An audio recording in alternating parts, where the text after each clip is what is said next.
తెలంగాణలో కాంగ్రెస్ పార్టీ ఏర్పడిన కాంచెలి ఏదో ఒక గందరగోళం కాంగ్రెస్ పార్టీలో అవుతా ఉంది. మంత్రి పదవులు కేటాయించడంలో కావచ్చు, కార్పొరేషన్ చైర్మన్‌లు పదవులు ఇచ్చేటప్పుడు కావచ్చు, లేకుంటే స్థానికంగా పెత్తనం చెలాయించాలని లీడర్ల మధ్య ఉన్న గందరగోళం ఏదైతే ఉంది ఇప్పుడు తారస్థాయికి కూడా చేరినట్టు కూడా కనబడతా ఉంది. మొన్నటిదాకా చూసాము పొన్నం ప్రభాకర్ గౌడ్ చేసిన వ్యాఖ్యల పైన ఆ గందరగోళం నుండి కొంత బయటపడతా ఉందా అన్న కొద్దిలో మరోసారి వివాదం అయితే తారస్థాయికి అయితే మరో ఇద్దరు మంత్రుల మధ్య కనబడతా ఉంది. ఇటు వరంగల్ వేదికగా ఇటు కొండా సురేఖ, పొంగులేటి శ్రీనివాస్ వీరి మధ్య వివాదం తారస్థాయికి అని చేరినట్టుగా మనం చెప్పుకోవచ్చు. దాంట్లో కొండా సురేఖ వాళ్ళ భర్త కొండా మురళి ఇన్వాల్వ్ కావడము, కొండా మురళి చేసిన వ్యాఖ్యలు ఏవైతే ఉన్నాయో పొంగులేటి పైన చేసిన వ్యాఖ్యలు కూడా కాంగ్రెస్ అధిష్టానం కూడా ఫైర్ అవుతున్న తీరైతే కనబడతా ఉంది.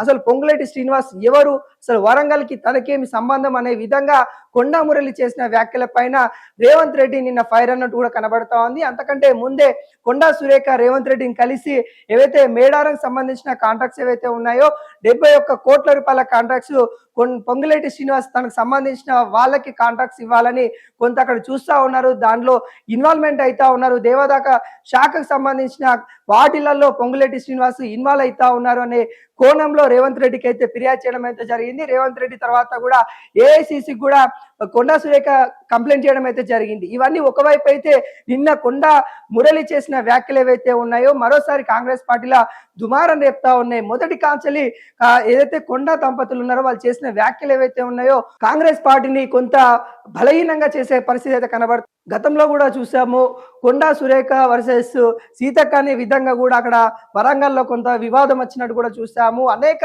విధాలుగా అట వరంగల్ సంబంధించిన ఎమ్మెల్యేలు కూడా కొండా దంపతులతోని కూడా కొంత వివాదం ఉందనేది కూడా తెలుస్తా ఉంది. దీనిపైన కూడా కొండా సురేఖ మంత్రి పదవి వెళ్తుందనే పరిస్థితి కూడా కనబడతా ఉంది. వీళ్ళ వివాదానికి కేర్ ఆఫ్ అడ్రస్ గా కొండా దంపతులు మారారు. ఖచ్చితంగా కొండా సురేఖని సస్పెండ్ చేద్దాము అనే ఆలోచనలో ఇటు కాంగ్రెస్ పార్టీ కూడా ఉన్నట్టు అనే వార్తలు అయితే వస్తా ఉన్నాయి. ఇప్పటికే క్రమశిక్షణ కమిటీ ఎవరైతే మల్లు రవి గారు అయితే ఉన్నారో మల్లి రవి గారు కూడా అనేక సార్లు వాళ్ళని హెచ్చరికలు జారీ చేయడం అయితే జరిగింది. మీరు మరోసారి ఇలా వివాదాల్లో తలదూస్తే మీకు తీవ్రమైన పరిణామాలు ఉంటాయన్నట్టు ఇటు కొండా సురేఖ కావచ్చు, కొండా మురళి కావచ్చు వీళ్ళిద్దరికి చెప్పిన పరిస్థితి కనబడతా ఉంది.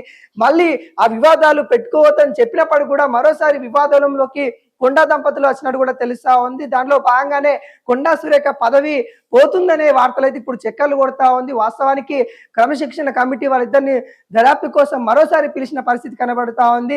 పొంగులేటి శ్రీనివాస్ పైన చేసిన వ్యాఖ్యలు ఏవైతే ఉన్నాయో వాటన్నిటి మీద క్షమాపణలు చెప్పాలి, లేకుంటే మీరు పదవికి రాజీనామా చేయాలి అనే వార్తలు అయితే ఇప్పుడు చక్కర్లు కొడుతున్న పరిస్థితి కనబడతా ఉంది. పొంగులేటి శ్రీనివాస్ ఇప్పటి కూడా దాని మీద ఎటువంటి స్పందించలేదు. కాకుంటే తన పైన చేసిన వ్యాఖ్యలు ఏవైతే ఉన్నాయో వాటిని ఏఐసిసికి ఖచ్చితంగా నేను మరోసారి ఫిర్యాదు చేస్తా అన్నట్టుగా పొంగులేటి శ్రీనివాస్ అయితే ఉన్న పరిస్థితి కనబడతా ఉంది. ఇప్పటికే కొండా సురేఖ ఇటు రేవంత్ రెడ్డికి మరియు ఏఐసిసికి అయితే ఫిర్యాదు చేసిన పరిస్థితి కనబడతా. మరి చూడాలి క్రమశిక్షణ కమిటీ అధ్యక్షుడైన మల్లు రవి ఎటువంటి డిసిషన్ తీసుకుంటారు, వాళ్ళిద్దరిపైన ఎటువంటి యాక్షన్ తీసుకుంటారు అన్నట్టు కూడా ఇప్పుడు కొంత ఉత్కంఠ అయితే పరిస్థితి కనబడతా ఉంది. ఇటు వరంగల్లో స్థానికంగా ఉన్న లీడర్లతో కూడా కొండా దంపతులు కొద్దిగా వివాదంగా ఉంటా ఉన్నారనే వాదనలు బలంగా వినిపిస్తా ఉన్నాయి. ఈ అన్నిటికీ కాంగ్రెస్ పార్టీ మరింత బలహీన పడుతుంది కాబట్టి ఖచ్చితంగా బలమైన నిర్ణయం తీసుకోవాలి అన్నట్టుగా కాంగ్రెస్ పార్టీ అనుకుంటా ఉంది. దానిలో భాగంగానే మరి కొండా సురేఖకి మంత్రి పదవి తీసేసి ఆది శ్రీనివాస్ కి ఇవ్వాలనే ఆలోచనలో కాంగ్రెస్ పార్టీ ఉన్నట్టు కూడా తెలుస్తా ఉంది. మరి చూడాలి